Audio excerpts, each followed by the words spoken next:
அனைவருக்கும் வணக்கம். அனைவருக்கும் வணக்கம். காலை வணக்கம் கூட. இன்னைக்கு என்ன பார்க்கலாம் அப்படின்னு கேட்டீங்கன்னா, இன்னைக்கு வந்து டே நமக்கு 23. 23ல பார்த்தீங்கன்னா, இன்னைக்கு சோசியல் 1 சமூக அறிவியல் பார்ட்லேருந்து 1வது டாபிக் ரிலேட்டடாக பார்க்க போகிறோம். என்ன டாபிக் கொடுத்துருந்தோம் கேட்டிங்கன்னா, நீதித்துறை மற்றும் மனித உரிமைகள் பற்றி கொடுத்துருக்கோம். அந்த நீதித்துறை மனித உரிமைகள் பற்றி நம்ம பார்க்கலாம்.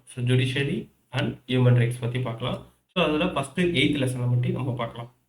இந்த நீதித்துறை அப்படின்றது நம்ம கொடுத்துருப்பாங்க ஜுடிஷியரி.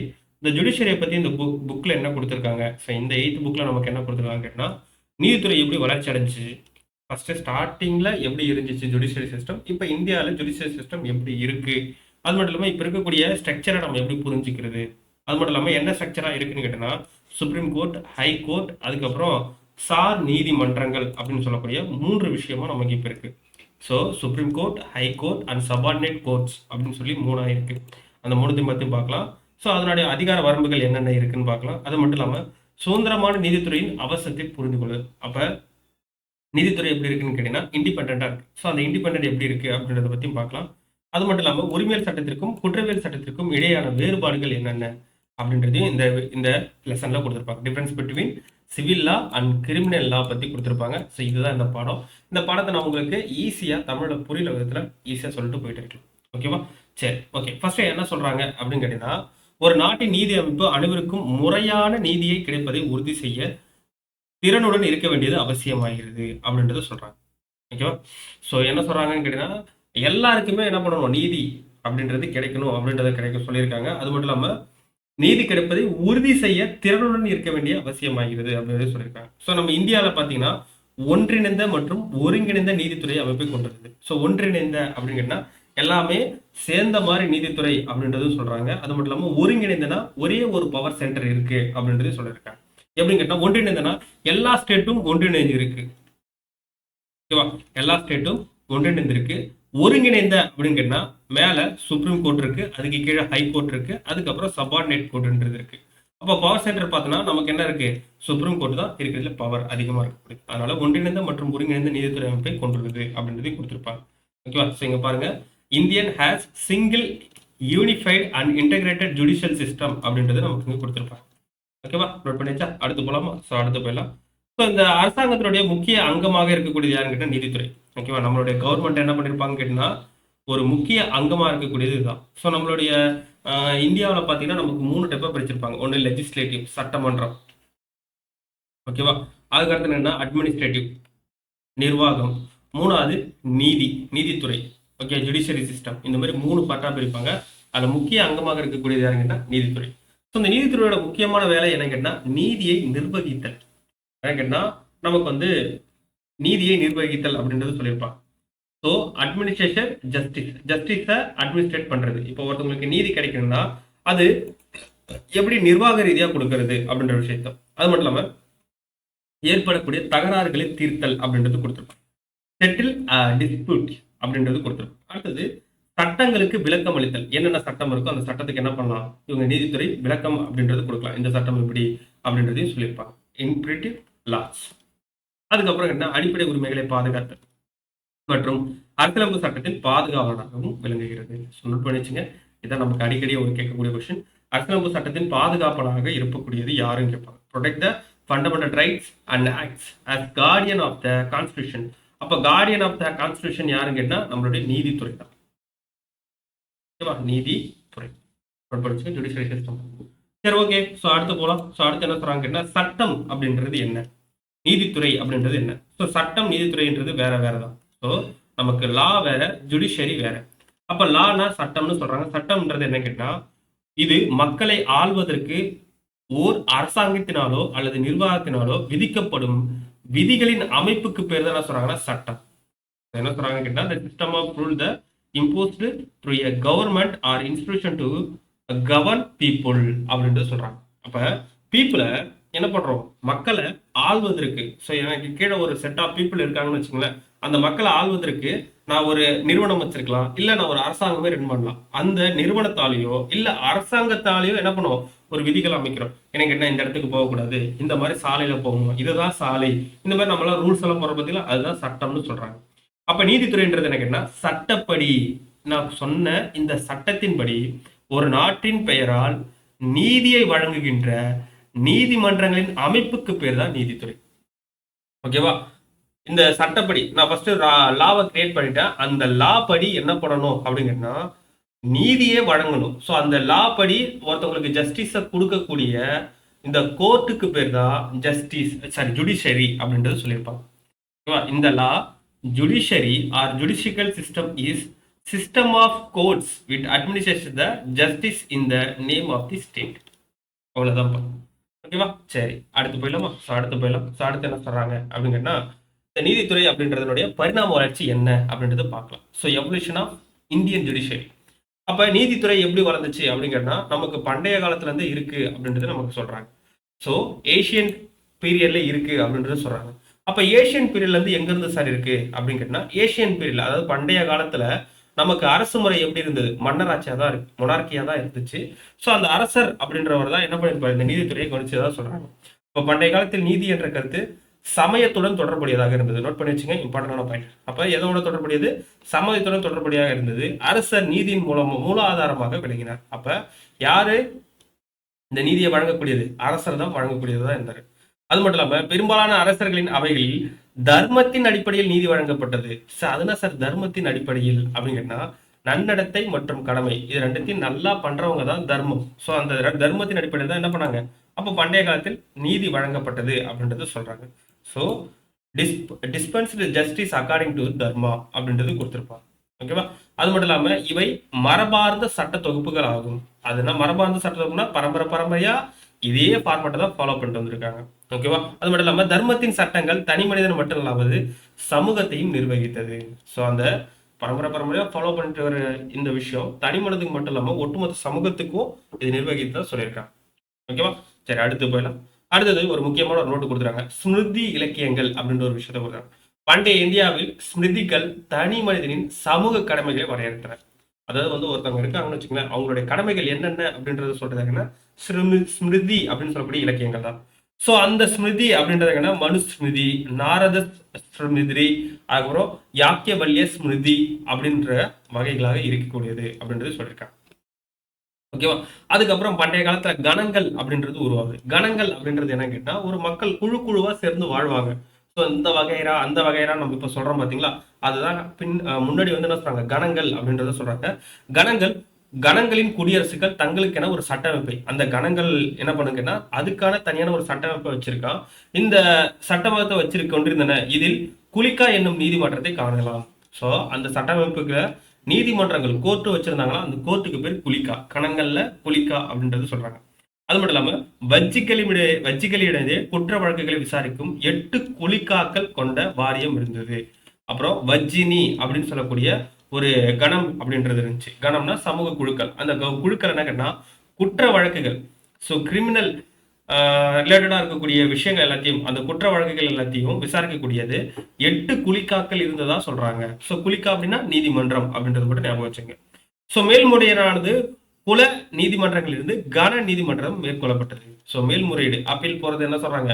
குல நீதிமன்றத்திலிருந்து கன நீதிமன்றத்துக்கு மேற்கொள்ளப்பட்டது அப்படின்னு சொல்றாங்க. ஸோ இது என்ன ஏசியன்ல இருந்தது. அடுத்து மிடிவல் இந்தியா.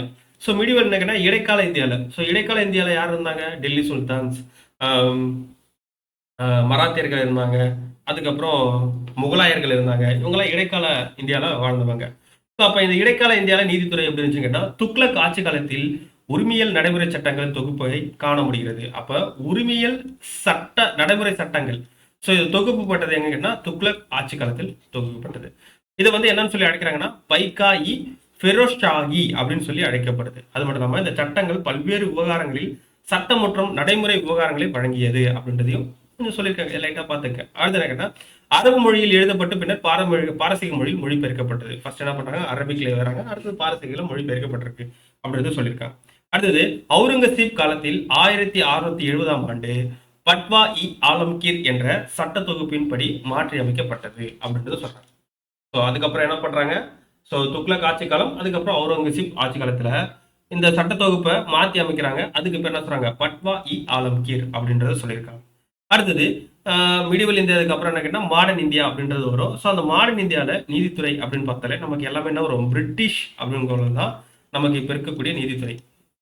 ஓகேவா? ஸோ இங்க பாருங்களேன், இன்று நம் நாட்டில் உள்ள நீதித்துறை அமைப்பு சட்டங்கள் ஆகிய சட்டங்கள் ஆங்கிலேய ஆட்சி காலத்தில் உருவாக்கப்பட்டதாகும். இப்ப நம்ம வச்சிருக்கோம் பாத்தீங்களா, இந்த நீதித்துறை ஜுடிஷியல் ஸ்ட்ரக்சரும் இதுல உருவாக்கின லாஸ் எல்லாமே யார்கிட்ட வந்தது? பிரிட்டிஷ் பீரியட்ஸ்ல இருந்தா நமக்கு உருவாக்கப்பட்டது அப்படின்றது சொல்லியிருக்காங்க.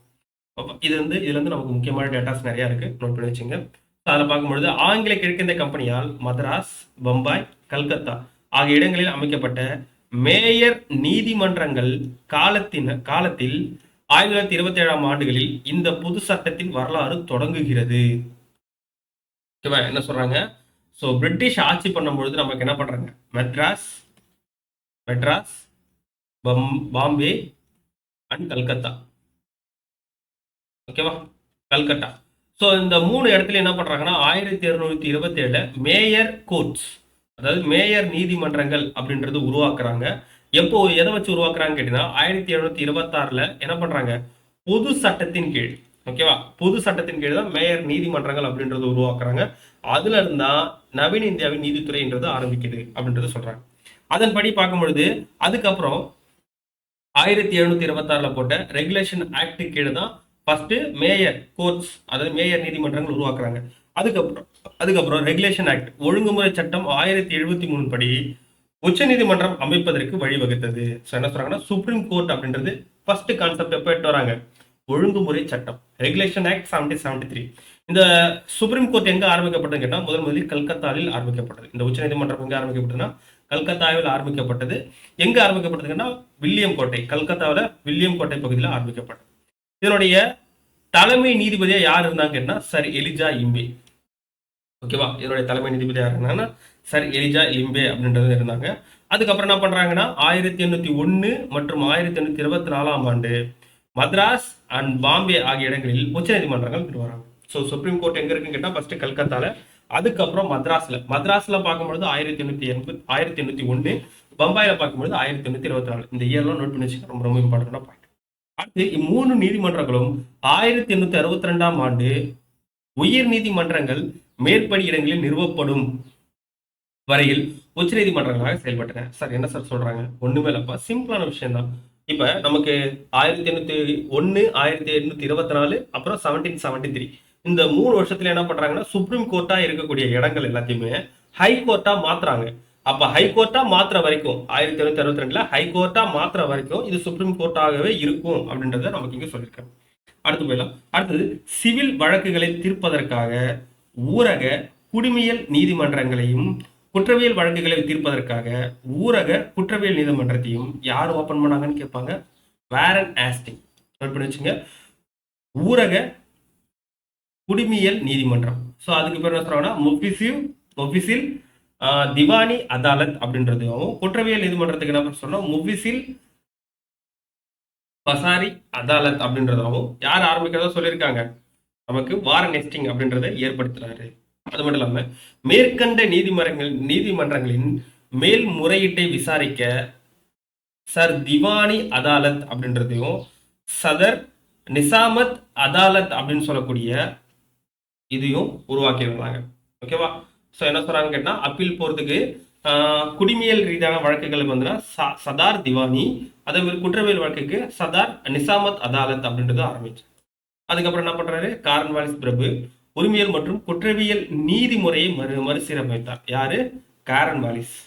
அதுக்கப்புறம் காரன்வாலிஸ் ஆட்சி காலத்தில் என்ன பண்றாங்கன்னா மாவட்ட குற்றவியல் மதங்கள் நீக்கப்பட்டு கல்கத்தா, டாக்கா, முர்ஷிபாத், பாட்னா, ஸோ இந்த 4 இடங்கள் என்ன பண்றாங்கன்னா மாகாண மேல்முறையீட்டு நீதிமன்றங்கள் அப்படின்றது அமைக்கப்படுது. ஓகேவா? அதுக்கப்புறம் விண்டிங்பள்ளி ஆட்சி காலத்தில் 4 மாகாண மேல்முறையீட்டு நீதிமன்றங்களும் நீக்கப்பட்டன. ஸோ இப்ப நமக்கு என்ன பண்றாங்க? காரன்வாலிஸ் என்ன பண்றாங்க கேட்டா உரிமையல் மற்றும் குற்றவியல் நீதிமுறையை அமைக்கிறாரு. அது மட்டும் இல்லாம மாவட்ட குற்ற நீதிமன்றங்களையும் நீக்கப்பட்டுட்டு கல்கத்தா, டாக்கா, முர்ஷிபாத், பாட்னா, ஸோ இந்த இடத்துல எல்லாம் என்ன பண்றாங்கன்னா மேல்முறையீட்டு நீதிமன்றங்களை அமைக்கிறாங்க. அமைச்சிட்டு வில்லியம் பெண்டிங் காலத்துல அதை மேல்முறையீட்டு நீதிமன்றங்களை நீக்கிறாங்க அப்படின்றது நமக்கு சொல்லியிருக்கேன். ஓகேவா? அதுக்கப்புறம் ஒரு முக்கியமான ஒரு டேட்டா பார்த்துலாம். ஸோ கல்கத்தா உயர் நீதிமன்றம் நாட்டின் மிக பழமையான உயர் நீதிமன்றம். அது மட்டும் இல்லாம 1862ஆம் நிறுவப்பட்ட அலகாபாத் உயர் நீதிமன்றமே நாட்டின் மிகப்பெரிய உயர் நீதிமன்றம். ஓகேவா? நோட் பண்ணிச்சுங்க, இதெல்லாம் இம்பார்ட்டன்டான பாயிண்ட், நமக்கு வினாக்கள் கேட்கலாம். அடுத்தது சர் திவானி அதாலத் மற்றும் சதார் நிசாமத் அதாலத் இதெல்லாம் எங்க நிறுவப்பட்டது கேட்டா அலகாபாத்தில் நிறுவப்பட்டதாக சொல்லியிருக்காங்க. ஸோ யாரால் நிறுவப்பட்டது அப்படின்றதையும் சொல்லியிருக்காங்க. அடுத்து மெக்கலே என்பவரால் அமைக்கப்பட்ட சட்ட ஆணையம் இந்திய சட்டங்களை நெறிமுறைப்படுத்துது. யாரால் நியமிக்கப்படுறாங்க? சட்ட ஆணையம் மெக்காலேவால். இந்த ஆணையத்தின் அடிப்படையில் 1859ஆம் ஆண்டு உரிமையல் நடைமுறை சட்டம், ஓகேவா? ஸோ 1859ஆம் ஆண்டு உரிமையல் நடைமுறை சட்டம், 1860ஆம் ஆண்டு இந்திய தண்டனை சட்டம், 1861 குற்றவியல் நடைமுறை சட்டம் ஆகிய உருவாக்கப்பட்டன. யாரால? மெக்காலேவால உருவாக்கப்பட்ட. அவர் ஒரு சட்ட ஆணையம் விட்டு வர்றாரு. அதன்படி உரிமையல் நடைமுறை சட்டம், இந்திய தண்டனை சட்டம், 1861 குற்றவியல் நடைமுறை சட்டம் ஆகியவை உருவாக்கப்படுது. அதுக்கப்புறம் 1935ஆம் ஆண்டு இந்திய அரசு சட்டம் கூட்டாட்சி நீதிமன்றங்களை உருவாக்கியது. நோட் பண்ணி வச்சுங்க, இந்த கூட்டாட்சி நீதிமன்றம்ன்ற வார்த்தையை மறந்துக்கூடாது. அப்ப அந்த ஃபெடரேஷன் கோர்ட்ஸ் இது யார் உருவாக்குனது அப்படின்னு கேட்டா 1935 இந்திய அரசு சட்டம் மூலம் உருவாக்கப்பட்டது. ஓகேவா? ஸோ இது இறுதி மேல்முறையீடு நீதிமன்றம் அல்ல. ஸோ என்ன சொல்றாங்கன்னா, இது வந்து மேல்முறையீடு பண்றதுக்கான இறுதி நீதிமன்றம் அல்ல அப்படின்றது சொல்றாங்க. சில நேர்வுகளில் மேல்முறையீடு இங்கிலாந்தில் உள்ள பிரிவு கவுன்சில் நீதிக்குழுவிடம் கொண்டு செல்லப்பட்டது. என்ன பண்றாங்கன்னா, இது வந்து அப்பீல் பண்றதுக்கு மட்டும் இல்ல, இது அப்பீல் பண்றதுக்கு என்ன பண்றாங்க, இங்கிலாந்துல இருக்கக்கூடிய கவுன்சிலுக்கு எட்டு போனதா சொல்லியிருக்காங்க. அடுத்து 1949ஆம் ஆண்டு பிரிவு கவுன்சில் நீதி வரையறை ஒழிப்பு சட்டத்தின் மூலம் பிரிவு கவுன்சில் நீதி வரையறை நீக்கப்பட்டது. என்ன சொல்றாங்க கேட்டா, ஃபர்ஸ்ட் வந்து 1935 ஃபெடரேஷன் கோர்ட் கூட்டாட்சி நீதிமன்றம் உருவாக்குறாங்க. அந்த கூட்டாட்சி நீதிமன்றத்துல மேல்முறையீடு வந்து இறுதியான மேல்முறையீடு அங்க பண்றதா அப்படின்னு கேட்டா கிடையாது. ஃபைனல் அப்பீல் அங்க போறதான்னு கேட்டா கிடையாது. ஏன்னு கேட்டீங்கன்னா, இங்க வந்து அந்த கோர்ட்ல மட்டும் இல்லாம திருப்பி என்ன பண்ணலாம், அப்பீல் பண்ணலாம். எங்க? இங்கிலாந்துல அப்பீல் பண்ணலாம். ஸோ அந்த இங்கிலாந்துல எங்க அப்பீல் பண்ணலாம் கேட்டா பிரிவு கவுன்சில் நீதிக்குழு அப்படின்னு சொல்லக்கூடிய இடத்துல அப்ளை பண்ணலாம். அதுக்கப்புறம் 1949 சுதந்திரம் அடைஞ்சதுக்கு அப்புறம் அந்த பிரிவு கவுன்சில் நீதி வரையறை அப்படின்ற சட்டத்தை ஒழிச்சிடுறாங்க. ஓகேவா? அதன்படி இந்திய உச்சநீதிமன்றம் 1950 ஜனவரி 28ஆம் நாள் தொடங்கப்பட்டது. நோட் பண்ணி வச்சுங்க, இம்பார்ட்டன்டான பாயிண்ட். ஓகேவா? அடுத்து போயிடலாம். அடுத்தது நீதித்துறை மற்றும் அரசியலமைப்பு சட்டம். ஓகேவா? இந்தியா தனக்கென ஒரு அரசியலமைப்பு சட்டத்தை உருவாக்கியுள்ளது. இந்திய சட்டத்தின் உன்னதமான நோக்கங்கள் அப்படின்னு பார்க்கும்போது என்ன, குறிக்கோள்கள், அதனை உருவாக்கியவர்கள் நீதிக்கு உரிய இடத்தை அளித்துள்ளனர் அப்படின்றது கொடுத்திருக்காங்க. அதுக்கப்புறம் ஆங்கிலேய ஆட்சி காலத்தில் இந்தியருக்கென ஒரு தனி சட்டமோ நீதிமன்றமோ கிடையாது. ஏன்னா பிரிட்டிஷ் ரூல் பண்ணும்பொழுது நமக்குன்னு இந்தியர்களுக்குன்னு ஒரு தனி சட்டமும் கிடையாது, நீதிமன்றமும் கிடையாது. இது ஏன் அந்த வார்த்தையை சொல்றேன் அப்படின்னு கேட்டீங்கன்னா, இதெல்லாம் நமக்கு கூற்று காரணங்களை கேட்கலாம். ஓகேவா? இந்த மாதிரி சின்ன சின்ன ஸ்டேட்மெண்ட் நம்ம கூற்று காரணம் கேட்பாங்க. அடுத்தது சட்டங்கள் மற்றும் நீதிமன்றங்கள் இரண்டும் காலனி ஆதிக்கத்துக்கு ஏற்றவாறு வடிவமைக்கப்பட்டன. அப்ப இருந்தக்கூடிய சட்டமும் நீதிமன்றமும் என்ன பண்றாங்க, பிரிட்டிஷுக்கு ஏற்ற மாதிரி மாற்றி அமைச்சாங்க அப்படின்றது சொல்றாங்க. அது மட்டும் இல்லாம இந்திய அரசியல் நிர்ணய சபையின் உறுப்பினர்கள் நீதிமன்ற மறு ஆய்விற்கான முழு அதிகாரத்துடன் நீதிமன்றங்கள் சுதந்திரமாக செயல்படுவதை உறுதி செய்யும் வகையில் அரசியலமைப்பு சட்டத்தை முன்மொழிந்தனர். ஓகேவா? ஸோ என்ன சொல்றாங்கன்னா, நமக்கு வந்து அந்த கான்ஸ்டிடியூஷன் எழுதும் போது இருக்கக்கூடிய அந்த லெஜிஸ்லேட்டிவ் கான்ஸ்டிடியூஷன் அசம்பிளி இருக்கு பாத்தீங்களா, அவங்க என்ன பண்றாங்கன்னா, அதில் இருக்கக்கூடிய மெம்பர்ஸ் எல்லாமே நமக்கு இண்டிபெண்டா செயல்படணும் அப்படின்ற விஷயத்த சொல்லிடும். ஓகேவா? ஸோ அடுத்து போயிடலாம். இந்தியாவில் இருக்கக்கூடிய நீதிமன்றங்களுடைய ஸ்ட்ரக்சர்ஸ். ஃபர்ஸ்ட் என்ன கேட்டா, உச்ச நீதிமன்றம் இருக்கும், அதுக்கு கீழே உயர் நீதிமன்றங்கள், அந்த உயர் நீதிமன்றத்துக்கு கீழே துணை நீதிமன்றங்கள் அப்படின்றது இருக்கு. ஓகேவா? ஸோ உச்ச நீதிமன்றம் அப்படின்றது என்னென்னலாம் பண்ணும் அப்படின்னு கேட்டா, கீழ் நீதிமன்றங்களில் வரும் மேல்முறையீடு வழக்குகளை விசாரித்தல். ஸோ என்ன கேட்டா, கீழே இருக்கக்கூடிய இதன் முடிவுகள் அனைத்தும் நீதிமன்றங்களை கட்டுப்படுத்தும், அனைத்து நீதிமன்றங்களையும் கட்டுப்படுத்தும். உச்ச நீதிமன்றம் என்ன கேட்டா அனைத்து நீதிமன்றங்களுடைய முடிவுகளையும் கட்டுப்படுத்தக்கூடியது. அது மட்டும் இல்லாமல் உயர்நீதிமன்ற நீதிபதிகளை இடமாற்றம் செய்வது யார்? இந்திய உச்ச நீதிமன்றம் தான். அது மட்டும் இல்லாமல் எந்த ஒரு நீதிமன்றத்தின் வழக்குகளையும் தன் கட்டுப்பாட்டுக்குள் கொண்டு வர முடியும். அது மட்டும் இல்லாமல் வழக்குகளை ஒரு உயர் நீதிமன்றத்திலிருந்து மற்றொரு உயர் நீதிமன்றத்துக்கு மாற்றக்கூடியது யாரு கேட்டால் உச்ச நீதிமன்றம். இதெல்லாம் படிச்சுங்க, இதெல்லாம் நமக்கு வந்து கொஸ்டின் கேட்கக்கூடிய ஏரியாக்கள். அடுத்தது உயர் நீதிமன்றம் அப்படின்றது கேட்டா கீழ் நீதிமன்றங்களில் வரும் மேல்முறையீடு வழக்குகளை விசாரிக்கக்கூடியது. ஓகேவா? ஸோ டிஸ்ட்ரிக்ட் கோர்ட்ஸ் இருக்கு பார்த்தீங்களா, அதுலேருந்து வரக்கூடிய கேசஸ் எல்லாமே அப்பீல் பண்ணி வரக்கூடிய எல்லாத்தையும் விசாரிக்கக்கூடியது. அது மட்டும் இல்லாமல் அடிப்படை உரிமைகள் பெறுவதற்காக நீதி பேராண்மை வழங்கும் அதிகாரம் அப்படின்றதையும் கொடுத்துருக்காங்க. அது மட்டும் இல்லாமல் மாநில எல்லைக்குள் உள்ள வழக்குகளை விசாரிக்கும் அதிகாரம் உயர் நீதிமன்றத்துக்கு இருக்கு. கீழ்நிலை நீதிமன்றங்களை கண்காணிக்கும் மற்றும் கட்டுப்படுத்தும் அதிகாரம் உயர் நீதிமன்றத்துக்கு இருக்கு. அடுத்தது மாவட்ட நீதிமன்றம். ஸோ மாவட்ட எல்லைக்குள் எழும் வழக்குகளை கையாளக்கூடியது. அது மட்டும் இல்லாமல் கீழ்நிலை நீதிமன்றங்கள் மற்றும் வழங்கிய பின் தீர்ப்பின் மேல்முறையீடுகளை விசாரிக்கிறது. ஓகேவா? ஸோ என்னென்ன நீதிமன்றங்களுடைய என்னென்ன ஃபங்க்ஷன்ஸ் இருக்கு அப்படின்றத பார்த்தேன். அடுத்து முக்கியமான ஒரு பாயிண்டை நம்ம பார்க்கணுங்கன்னா, இந்திய அரசியலமைப்பு சட்டப்பிரிவு விதி 145 படி 1966ஆம் ஆண்டு நடைமுறை மற்றும் வழிமுறைகள் உச்சநீதிமன்ற விதிகள் ஏற்படுத்தப்பட்டது. ஓகேவா? சோ என்ன சொல்றாங்கன்னா, அரசியலமைப்பு சட்டப்பிரிவு 140 யூஸ் பண்ணி 1966ஆம் ஆண்டு உச்சநீதிமன்றத்தில் இருக்கக்கூடிய விதிகளை ஒழுங்குபடுத்துறதுக்காக நடைமுறை மற்றும் வழிமுறைகளை ஏற்படுத்தப்பட்டது அப்படின்றது கொடுத்திருக்காங்க. அது மட்டும் இல்லாம இந்திய அரசியலமைப்பு சட்டத்தின் 4வது அத்தியாயத்தின் கீழ், ஓகேவா, 4வது அத்தியாயத்தின் கீழும் பகுதி 5 ஒன்றிய நீதித்துறை என்ற பெயரிலும், அத்தியாயத்தின் 6 கீழ் பகுதி 6 மாநில துணை நீதிமன்றங்களும் என்ற பெயரில் நிறுவ வழி செய்துள்ளது. ஸோ அதெல்லாம் ஒன்றும் இல்லப்பா, கான்ஸ்டியூஷன்ல இருக்கக்கூடிய அந்த பார்ட். ஸோ எந்தெந்த பகுதி இருக்குங்கன்னா, மத்திய அரசுலையும் மாநில அரசுலையும் இந்த ஜுடிஷியல் சிஸ்டத்தை உள்ள சேர்த்திருப்பாங்க. ஓகேவா? ஸோ நமக்கு வந்து பார்க்கும்பொழுது சென்ட்ரல்ல மத்திய அரசுல இருக்கக்கூடியது சுப்ரீம் கோர்ட். அந்த உச்சநீதிமன்றத்தை பத்தி எங்க கொடுத்திருக்காங்க கேட்டா, சட்டப்பிரிவு 124 இருந்து 147 வரையிலான சட்டப்பிரிவுகள் இந்திய உச்சநீதிமன்றத்தின் அமைப்பு மற்றும் அதிகார வரம்பை வகுத்துள்ளது. நோட் பண்ணி வச்சுங்க, இதெல்லாம் இம்பார்ட்டன்டான கேள்விகள்.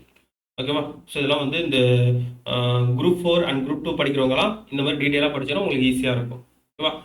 ஸோ ஒரு சுதந்திரமான நீதித்துறை என்ற கருத்தை முன்மொழிந்த முதல் அரசியல் தத்துவ ஞானி யாருக்குன்னா மாண்டெஸ்கியூ.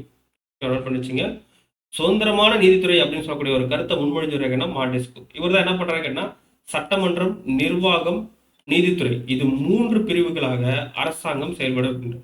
ஒரு கவர்னன்ஸ்ன்றது லெஜிஸ்லேட்டிவ், அட்மினிஸ்ட்ரேஷன் அண்ட் ஜுடிஷியரி அப்படின்னு சொல்லக்கூடிய 3 பார்ட்டா நடக்கணும் அப்படின்றது சொல்லியிருப்பார். அது மட்டும் இல்லாம இந்த 3 பார்ட்டுக்கு என்ன இருக்கணும், அதிகார பகிர்வு அப்படின்றது இருந்தால் மட்டும்தான் ஒரு கவர்மெண்ட்ன்றது நல்ல கவர்மெண்டா இருக்கும். ஓகேவா? ஸோ அடுத்து பார்த்தீங்கன்னா டிஸ்ட்ரிக்ட் கோர்ட்ஸ், மாவட்ட நீதிமன்றங்கள், அமர்வு நீதிமன்றங்கள், பஞ்சாயத்து நீதிமன்றங்கள், அது மட்டும் இல்லாமல் வருவாய் நீதிமன்றங்கள், லோக் அதாலத், விரைவு நீதிமன்றங்கள், தொலைதூர சட்ட முன்னெடுப்பு, குடும்ப நீதிமன்றங்கள், நடமாடும் நீதிமன்றங்கள், நீதிமன்றங்கள். ஸோ இது எல்லாத்தையும் பற்றி நம்ம கொடுத்துருப்பாங்க. ஒரு நீதிமன்றமும் என்னென்ன விஷயங்கள்லாம் பண்ணுது அப்படின்றத பார்ப்போம். ஸோ மாவட்ட நீதிமன்றங்கள் என்றதை கேட்டால், மாவட்ட அளவில் ஏற்படக்கூடும் சிவில் வழக்குகளை விசாரிக்கக்கூடிய பொறுப்பு யாருக்குன்னு கேட்டால் மாவட்ட நீதிமன்றம். அமர்வு நீதிமன்றம் அப்படின்றத கேட்டா குற்றவியல் வழக்குகளை விசாரிக்கக்கூடிய நீதிமன்றம். ஓகேவா? குற்றவியல் வழக்குகளை விசாரிக்கக்கூடிய நீதிமன்றம். ஓகேவா? அதாவது செஷன் கோர்ட்னு சொல்லுவாங்க. ஓகேவா? அமர்வு நீதிமன்றத்துக்கு பேரு செஷன் கோர்ட் அப்படின்னு சொல்லுவாங்க. கிரிமினல் கேசஸ் எல்லாத்தையும் என்ன பண்ணும், ஹியரிங் கேட்டு வரக்கூடியது அமர்வு நீதிமன்றங்கள். அடுத்தது பஞ்சாயத்து நீதிமன்றங்கள் அப்படின்றது சொல்லுவாங்க, பஞ்சாயத்து கோர்ட்ஸ் அப்படின்னு சொல்லுவாங்க. அந்த பஞ்சாயத்து நீதிமன்றங்கள் அப்படின்றது என்ன கேட்டா, கிராம அளவில் ஏற்படக்கூடிய உரிமையல் மற்றும் குற்றவியல் வழக்குகளை எட்டு வரக்கூடியது இந்த பஞ்சாயத்து நீதிமன்றங்கள். ஸோ பஞ்சாயத்து நீதிமன்றம் என்ன சொல்றாங்கன்னா, civil and criminal cases are village level அப்படின்றது கொடுத்துருப்பாங்க. ஸோ அடுத்து போயிடலாம். ஸோ அடுத்து என்னன்னா வருவாய் நீதிமன்றங்கள். வருவாய் நீதிமன்றங்கள் என்னென்ன அப்படின்னு பார்க்கலாம். ஸோ ரெவென்யூ கோர்ட்ஸ் அப்படின்னு பார்க்கக்கூடியது என்னன்னா, நமக்கு என்ன சொல்லியிருக்காங்க, நில ஆவணங்கள் தொடர்பான வழக்குகளை விசாரிக்கக்கூடியதாக கேட்டால் வருவாய் நீதிமன்றங்கள். அடுத்தது லோக் அதாலத். லோக் அதாலத் அப்படின்றது என்ன சொல்றாங்கன்னா, மக்கள் நீதிமன்றங்கள், பீப்புள் கோர்ட்ஸ்ன்னு சொல்லுவாங்க. அதாவது என்ன கேட்டா, மக்களுக்கு எழக்கூடிய பிரச்சனையை மக்கள் பேசும் மொழியிலே தீர்த்து வைக்கக்கூடிய ஒரு நீதிமன்றத்துக்கு பேர் என்ன சொல்றாங்கன்னா மக்கள் நீதிமன்றம் அப்படின்றது சொல்லியிருப்பாங்க. ஸோ இந்த லோக் அதாலத்னு சொல்லக்கூடிய இந்த மக்கள் நீதிமன்றம் எப்போ உருவாக்கப்பட்டது கேட்டால் 1882 குஜராத் மாநிலத்தில் உள்ள ஜுனாகத்தில் ஆரம்பிக்கப்பட்டது அப்படின்றது கொடுத்திருப்பாங்க. அடுத்தது நம்ம பார்க்கக்கூடிய என்ன கேட்டா விரைவு நீதிமன்றங்கள். ஸோ விரைவு நீதிமன்றங்கள் அப்படின்னு பார்க்கக்கூடியது ஓகேவா, ஃபாஸ்ட் ட்ராக் கோர்ட்ஸ் அப்படின்றது சொல்லியிருப்பாங்க. அப்போ அந்த விரைவு நீதிமன்றங்கள் எப்போ ஆரம்பிக்கப்பட்டதுங்கன்னா 2000 ஆரம்பிக்கப்பட்டது. ஸோ ரொம்ப வருஷமா நிலுவையில் இருக்கக்கூடிய வழக்குகள் எல்லாத்தையும் உடனே அதுக்கு வந்து தீர்வு காணணும் அப்படின்னு சொல்லக்கூடியதான் ஃபாஸ்ட் ட்ராக் கோர்ட்ஸ், விரைவு நீதிமன்றங்கள். அடுத்தது தொலைதூர சட்ட முன்னெடுப்பு. கிராம மக்களுக்காக சட்ட உதவி மற்றும் கிராம சேவைகளை வழங்குறதுக்காக சட்டம் மற்றும் நிதி அமைச்சகம் என்ன பண்றாங்க, மின்னணு மற்றும் தகவல் அமைச்சகத்தின் கூட்டு முயற்சியால் தொடங்கப்பட்டது தான் இந்த நமக்கு என்ன சொல்றாங்க தொலைதூர சட்ட அமைப்பு, டெலி லா இனிஷியேட்டிவ் அப்படின்றது. அடுத்தது குடும்ப நீதிமன்றங்கள், ஃபேமிலி கோர்ட்ஸ். ஸோ அந்த ஃபேமிலி கோர்ட் அப்படின்னு பார்க்கும்போது என்ன, ஃபேமிலி ரிலேட்டடாக இருக்கக்கூடிய விஷயம். ஸோ ஃபேமிலி ரிலேட்டடாக பார்க்கும்போது குழந்தை பாதுகாப்பு, மனம் முறிவு, தத்தெடுத்தது, சிறார் பிரச்சனை, குடும்பம் தொடர்பான பிரச்சனை, இதெல்லாம் தீர்வளிக்கக்கூடியது. அடுத்தது நடமாடும் நீதிமன்றங்கள். நடமாடும் நீதிமன்றங்கள் அப்படின்றது என்ன, கிராமப்புற மக்களுக்காக ஆரம்பிக்கப்பட்டது அந்த நடமாடும் நீதிமன்றங்கள், மொபைல் கோர்ட் அப்படின்றது சொல்லியிருப்பாங்க. அடுத்து கோர்ட் அப்படின்னு பார்க்கும்போது 2005 எட்டு வரப்பட்டது. இங்க பாத்தீங்கன்னா தெரியும், இங்க வந்து என்ன சொல்றாங்க, விரைவு நீதிமன்றங்கள் 2002 எட்டு வந்ததாகவும் 2005 என்ன சொல்றாங்க கோர்ட் அப்படின்றது எட்டு வந்ததாகவும் சொல்றாங்க. ஓகேவா. அடுத்தது நீதித்துறையினுடைய பங்கு. ஸோ நீதித்துறை அப்படின்றது என்னென்ன பங்குகள் வகிக்குது அப்படின்றத பார்க்கலாம். ஸோ நீதித்துறையினுடைய ரோல் என்னென்ன, ஸோ ஜுடிஷியல் சிஸ்டத்தோடைய ரோல் என்னென்னு பார்க்கலாம். அந்த ரோல் வந்து நம்ம மூணா பிரிக்கிறாங்க. தகராறுகளை தீர்த்து வைத்தல், நீதிமன்ற மறு ஆய்வு அதிகாரம், சட்டத்தை நிலைநிறுத்துதல் மற்றும் அடிப்படை உரிமைகளை செயல்படுத்துதல். ஸோ என்னென்ன சொல்றாங்க, டிஸ்பியூட் ரெசல்யூஷன், அதுக்கப்புறம் ஜுடிஷியரி ரிவ்யூ, அப்புறம் upholding the law of enforcing the fundamental rights அப்படின்றது சொல்றாங்க. அடுத்து டிஸ்பியூட் ரெசல்யூஷன் அப்படின்னு பார்க்கும்பொழுது என்ன சொல்றாங்கன்னா, தகராறுகள். ஸோ தகராறுகளே தீர்வுக்கு என்னென்ன தகராறு, குடிமக்களுக்கு ஏற்படக்கூடிய தகராறுகள், குடிமக்களுக்கும் அரசாங்கத்துக்கு ஏற்படுத்தக்கூடியது, அதுக்கப்புறம் இரண்டு மாநில அரசுகளுக்கு இடையே இல்ல மத்திய மாநில அரசுகளுக்கு இடையே இந்த பிரச்சனையெல்லாம் தீர்த்து வைக்கக்கூடியதான் தகராறுகளை தீர்வு செய்தல். ஓகேவா? ஸோ இதுவும் வந்து நீதித்துறையினோட ஒரு பங்கா இருக்கு. அதுக்கப்புறம் நீதிமன்ற மறு ஆய்வு அதிகாரம். அப்ப அப்படின்றது என்ன கேட்டா, நாடாளுமன்றத்துல ஒரு சட்டம் இயற்றப்பட்டதுன்னு வச்சுங்களேன், அந்த சட்டம் வந்து அடிப்படை அமைப்பை மீறுது, இல்லைன்னா அரசியலமைப்பு சட்டத்துக்கு இது முரணானது அப்படின்னு சொல்லக்கூடிய அதிகாரம் யாருக்கு, நீதித்துறைக்கு இருக்கு அப்படின்றது சொல்றாங்க. அது மட்டும் இல்லாம சட்டத்தை நிலைநிறுத்துதல் மற்றும் அடிப்படை உரிமைகளை செயல்படுத்துதல். இப்போ ஒவ்வொரு குடிமகனுக்கும் தன்னுடைய அடிப்படை உரிமைகள் மறுக்கப்படும் பட்சத்தில் உயர் நீதிமன்றத்தை உச்ச நீதிமன்றத்தையோ அணுகி நீங்க தீர்வு பெறலாம் அப்படின்னு சொல்லக்கூடியது. அடுத்தது வந்து தேசிய சட்ட சேவைகள் அதிகாரம் அப்படின்னு சொல்லக்கூடிய ஒரு விஷயத்தை பத்தி பார்க்கலாம். ஸோ அதாவது என்ன சார் அப்படின்னு கேட்டீங்கன்னா, நால்சா அப்படின்றது சொல்றாங்க, நேஷனல் லீகல் சர்வீஸ் அத்தாரிட்டி அப்படின்றது சொல்லியிருப்பாங்க. அதாவது என்ன கேட்டீங்கன்னா, தேசிய சட்ட சேவை அதிகாரம். இது எப்போ ஆரம்பிக்கப்படுதுன்னா 1987 இது ஆரம்பிக்கப்பட்டது. ஸோ இதனால கேட்டீங்கன்னா, நலிவடைந்த பிரிவினருக்கு இலவச சட்ட உதவிகள் வழங்குவதோடு பிரச்சனைகளுக்கு இணக்கமான தீர்வுக்கான லோக் அதாலத்தை ஏற்படுத்துவது அப்படின்றது என்ன கேட்டீங்கன்னா, தேசிய சட்ட சேவைகள் ஆணையம் அப்படின்றது கொடுத்திருப்பாங்க. ஓகேவா? அடுத்தது இந்தியாவுடைய உச்ச நீதிமன்றம், ஹைகோர்ட், சுப்ரீம் கோர்ட். இந்த சுப்ரீம் கோர்ட் அப்படின்றது எங்க இருக்கு அப்படின்னு கேட்டா, இதோட லொகேஷன் வந்து நியூ டெல்லி. ஓகேவா? இந்திய உச்ச நீதிமன்றம் எங்க அமைஞ்சிருக்கு, புதுடெல்லியில அமைஞ்சிருக்கு. ஓகேவா? ஸோ இதை என்ன சொல்றாங்க, இந்திய அரசியலமைப்பின்படி உச்சநீதிமன்றம் அரசியலமைப்பு சட்டத்தின் பாதுகாவலாகவும் இறுதி மேல்முறையீட்டு நீதிமன்றமாகவும் இருக்கிறது. ஸோ நோட் பண்ணி வச்சுங்க, இது இம்பார்ட்டன்டான பாயிண்ட். இதுதான் அடிக்கடி கேட்கக்கூடிய ஒரு question. The supreme court is the guardian of constitution and the highest court of appeal அப்படின்றது சொல்லியிருப்பாங்க. அடுத்து போயிடலாம். அடுத்து உச்சநீதிமன்றத்தினுடைய அதிகார வரம்புகள் என்ன கேட்டா, ஃபர்ஸ்ட் முதன்மையான வரம்பா அதிகார வரம்புன்னு சொல்லக்கூடியது. So jurisdiction of supreme court. ஓகேவா? அப்ப சுப்ரீம் கோர்ட்டுடைய அதிகாரம் என்ன அப்படின்னு பார்க்கலாம். ஃபர்ஸ்ட் என்ன கேட்டா, உச்சநீதிமன்றத்தில் என்ன வழக்கு வருதோ அதை மட்டும் தான் விசாரிக்கக்கூடிய அதிகாரம் அதுக்கு இருக்கு. ஓகேவா? இது மத்திய அரசிற்கும் மாநில அரசிற்கும் மற்றும் அந்த மாநிலத்துக்கு இடையான பிரச்சனைகளுக்கும் இல்ல இரண்டுக்கு மேற்பட்ட மாநிலங்களுக்கு இடையான பிரச்சனைகளுக்கும், இது எல்லாத்துக்கும் என்ன கேட்டா, முதன்மை அதிகார வரம்பு யாருக்கிட்ட இருக்கு, அதுல தீர்க்கக்கூடியது உச்சநீதிமன்றத்தில் தான் இருக்கு. அது மட்டும் இல்லாம மேல்முறையீடு அதிகார வரம்பு. ஸோ மேல்முறையீடுனா அப்பீல் போறது. ஓகேவா? உயர் நீதிமன்றம் வழங்கிய தீர்ப்பை எதிர்த்து மேல்முறையீடு செய்யப்படும் வழக்குகளை விசாரிக்கும் அதிகாரம் யாருக்கு, உச்ச நீதிமன்றத்துக்கு இருக்கு அப்படின்றது சொல்லியிருக்காங்க. ஓகேவா? அது மட்டும் இல்லாம ஆலோசனை அதிகார வரம்பு. குடியரசுத் தலைவரால் குறிப்பிடப்படும் பொது முக்கியத்துவம் வாய்ந்த கேள்விகள் குறித்து ஆலோசனை வழங்கும் அதிகாரம் உச்ச நீதிமன்றத்துக்கு இருக்கு. அது மட்டும் இல்லாம நீதி பேராணை அதிகார வரம்பு. ஸோ இந்திய அரசியலமைப்பு சட்டத்தின் சட்டப்பிரிவு 32 படி உச்சநீதிமன்றத்தின் சட்டப்பிரிவு 226 படி நீதி பேராணைகளை வழங்குகின்றன அப்படின்றது கொடுத்திருக்காங்க. அடுத்தது ஆவண நீதிமன்றம். நீதிமன்ற நடவடிக்கைகளை பதிவு மற்றும் பராமரிக்கிற, ஸோ நம்ம ஒரு கோர்ட்டில் நடக்கக்கூடிய எல்லா விஷயத்தையும் ரெக்கார்ட் பண்றது, அதை மெயின்டைன் பண்றது, அதனுடைய முடிவுகளை, இதோட முடிவுகள் என்னன்னா சுப்ரீம் கோர்ட்டோட முடிவுகள் என்ன பண்ணா அதுக்கு கீழே இருக்கக்கூடிய கோர்ட் எல்லாத்தையும் கண்ட்ரோல் பண்ணணும். ஓகேவா? அது மட்டும் இல்லாமல் சிறப்பு அதிகாரங்கள், கீழ் நீதிமன்றங்கள் செயல்பாட்டை கண்காணிக்கிறது அப்படின்றது கொடுத்துருக்கோம். அடுத்தது உச்ச நீதிமன்றம், உயர் நீதிமன்றம், ஹைகோர்ட். ஹைகோர்ட்ல பார்க்கும்போது என்ன கேட்டா, உயர் நீதிமன்றம் மாநிலங்களில் மிக உயர்ந்த நீதிமன்றம் ஆகும். ஒவ்வொரு ஸ்டேட்டுக்கும் ஒரு ஹைகோர்ட் அப்படின்றது இருக்கும். ஓகேவா? ஸோ ஒரு சில ஸ்டேட்ல என்ன பண்றாங்கன்னா 2 அல்லது 3 மாநிலங்கள் பொதுவான நீதிமன்றத்தை கொண்டிருக்கலாம். இப்போ எக்ஸாம்பிள் பார்த்தா பஞ்சாப், ஹரியானா, சண்டிகர், இது எல்லாத்துக்கும் சேர்த்து ஒரு ஜென்ரலா ஒரு கோர்ட் அப்படின்றது வச்சிருக்காங்க. ஓகேவா?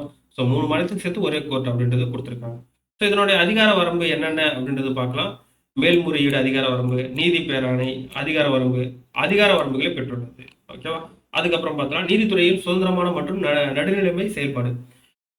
இந்த அரசியலமைப்பு சட்டத்தை உருவாக்கியவர்கள் இந்தியாவின் நீதித்துறை சுதந்திரம் பற்றி நடுநிலைத்தன்மையுடன் நிறுவினர். ஓகேவா? ஸோ இது வந்து நமக்கு சொல்லியிருக்காங்க. இந்தியா போன்ற மக்களாட்சி நாடுகளில் நீதித்துறை குடிமக்கள் மக்களின் உரிமைகளின் பாதுகாவலாக உள்ளது அப்படின்றதையும் கொடுத்திருக்காங்க.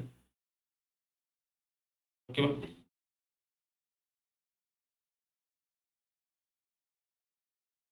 ஓகே. ஸோ இதோட நமக்கு என்னன்னு கேட்டீங்கன்னா, உரிமையியல் சட்டங்கள் என்ன? குற்றவியல் சட்டங்கள் என்னென்ன? அப்படின்றது இத பத்தி குடுத்துருப்பாங்க. இதோட ஒட்டுமொத்தமா அந்த டாபிக் அப்படின்றது கம்ப்ளீட் ஆகுது. ஸோ 8த் புக்ல இருக்கக்கூடிய கன்டென்ட் அப்படின்றத நம்ம முடிச்சுட்டோம். மீதி இருக்கக்கூடியது ninth book and ninth book and eighth புக்ல இன்னொரு லெசன் இருக்கு. ஸோ மனித உரிமைகள் பத்தி அடுத்த வீடியோல பார்க்கலாம். அனைவருக்கும் நன்றி.